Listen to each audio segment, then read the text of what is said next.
مولانا طاہر اشرفی صاحب ہمارے ساتھ موجود ہیں، وزیر اعظم کے نمائندہ خصوصی ہیں۔ مولانا صاحب بہت شکریہ آپ کے وقت کا۔ کس طرح سے دیکھتے ہیں پاکستان کی جانب سے جو ایران کو خارجہ سطح پر اور ویسے بھی جو جواب دیا گیا ہے، جو اقدامات کیے گئے ہیں، کیا کہیں گے آپ؟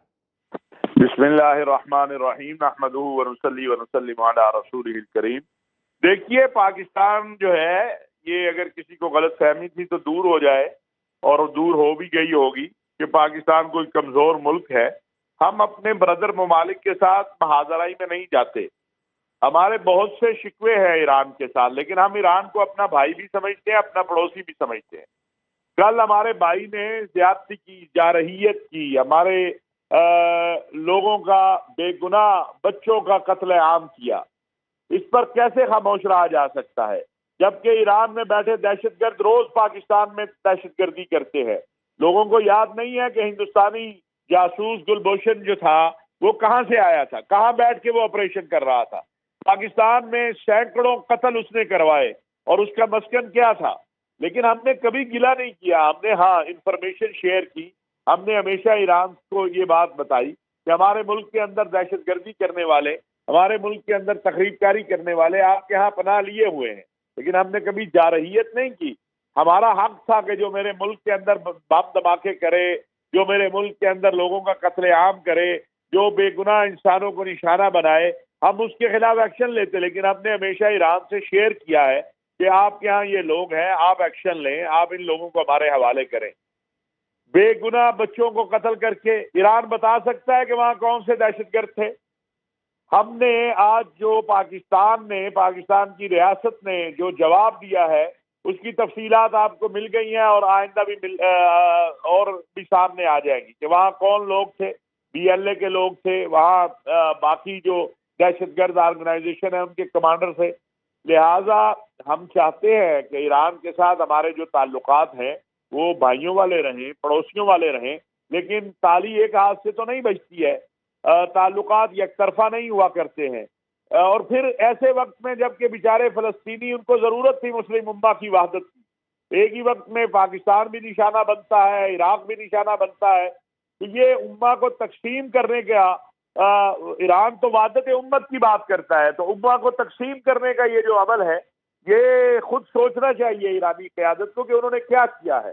اور میں سمجھتا ہوں اس عمل کو اگر بہتر کرنا ہے تو ایرانی قیادت کو پاکستان سے معذرت کرنی چاہیے، اور آئندہ اس قسم کا کوئی ایڈوینچرزم نہیں کرنا چاہیے۔ ایران ٹھیک ہے، ہم بہت احترام سے میں کہنا چاہتا ہوں، ایران کی دفاعی صلاحیت تو ہندوستان سے زیادہ نہیں ہے۔ اگر پاکستان ہندوستان کے چنے چبوا سکتا ہے، اور دنیا نے دیکھا ہے کہ پاکستان کی دفاعی صلاحیت جو ہے، اگر ہم ہندوستان کو جواب دے سکتے ہیں تو ہمارے لیے اپنے ملک کا دفاع کرنا کوئی مشکل کام نہیں ہے۔ اور دوسری بات یہ بھی ذہن میں رکھیں کہ ہم مسلمان ہیں اور پاکستانی ہیں، پہلے ہمارا وطن ہے، پھر ہم شیعہ سنی ہیں یا باقی ہماری پہچان ہے۔ اور یہ بات ان لوگوں پہ بھی میں واضح کرنا چاہتا ہوں جو ہندوستان میں بیٹھ کے یا ان کے بیانیوں کو چند لوگ جو سینکڑوں میں بھی نہیں ہے پاکستان میں پھیلانا چاہتے ہیں کہ یہ ایران کا حملہ درست تھا، وہ یہ یاد رکھیں کہ پھر وہ یہاں سے ہجرت کر جائیں، تو یہاں سے چلے جائیں، وہ پاکستان میں بیٹھ کر پاکستان کے اداروں اور پاکستان کی سلامتی کے خلاف اگر پراپیگنڈے کا حصہ بنیں گے تو ان کے خلاف ایکشن بھی ہوگا۔ اور یہ ذمہ داری ہے ریاست کی کہ وہ لوگ جو اپنے وطن سے غداری کریں یا اپنے وطن کے خلاف کسی مہم میں شریک ہوں، ان کے خلاف ایکشن ہونا چاہیے۔ مولانا صاحب ابھی ہندوستان کی آپ نے بات کی، ہم نے دیکھا کہ ہندوستان کی کافی انویسٹمنٹ رہی ایران میں، خصوصاً چابہار کی جو بندرگاہ ہے اس کو بھی وہ یوز کرتا رہا۔ پھر بلوچستان میں بھی کچھ سلیپر سیلز موجود رہے، پاک فوج نے وہاں پر بڑی اچھی کارروائیاں کیں۔ اب تو خیر ایکسٹریمسٹ گروپ کے جو لوگ ہیں وہ قومی دھارے میں بھی آ رہے ہیں، تو خطے میں طاقت کے توازن کو بگاڑنے میں ہندوستان کا بہت بڑا کردار ہے۔ اس بارے میں آپ کی رائے کیا ہے، اور دیگر جو خطے کے ممالک ہیں ان کا کردار کیا ہو سکتا ہے آپ کے خیال میں؟ دیکھیے، میرا سوال ہے کہ ایران کے کس اسلامی ملک سے تعلقات اچھے ہیں، ذرا آپ ہمیں بتا دیں۔ ہم تو خود کوشاں رہے کہ ایران کے عرب دنیا سے تعلقات اچھے ہو جائیں، سعودی عرب سے اچھے ہو جائیں، امارات سے اچھے ہو جائیں، دیگر ملکوں سے اچھے ہو جائیں۔ ہر جگہ جو اسلامی دنیا کے اندر آگ لگی ہوئی ہے، یا تعصبات ہیں یا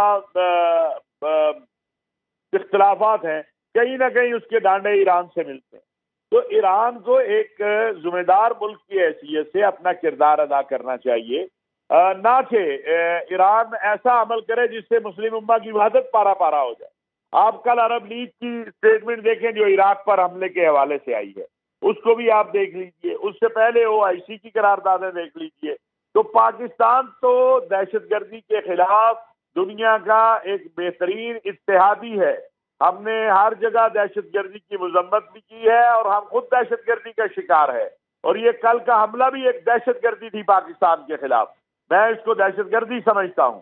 اور ایران سے ہم یہی گزارش کریں گے کہ وہ اپنی قوم کی طرف توجہ دے، اپنے لوگوں کی طرف توجہ دے، یہ ایڈوینچرزم ختم کرے اور پاکستان کے حوالے سے کوئی نرم رویہ پاکستانی قوم اس ملک یا ان لوگوں سے نہیں رکھ سکتی جو پاکستان کی سلامتی یا استحکام کے خلاف جو ہے وہ سازشیں کریں گے یا سامنے آئیں گے.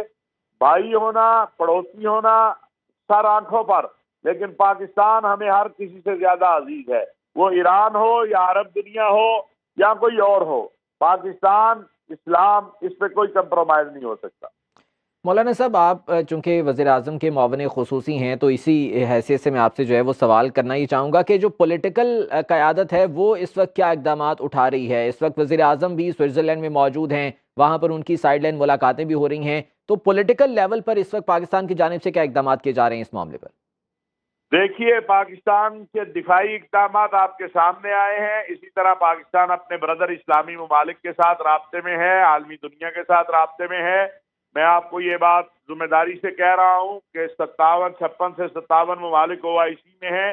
ان میں سے جو آپ کہہ لیں کہ ایک آدھ کے علاوہ وہ بھی پاکستان کے مخالف نہیں ہے، خاموش ہے. باقی سب ہمارے ساتھ کھڑے ہیں اور سب نے پاکستان کو اس جارحیت اور اس دہشت گردی کے خلاف اپنے تعاون کا یقین دلایا ہے اور ہر طرح سے وہ پاکستان کی تائید و حمایت میں کھڑے ہیں.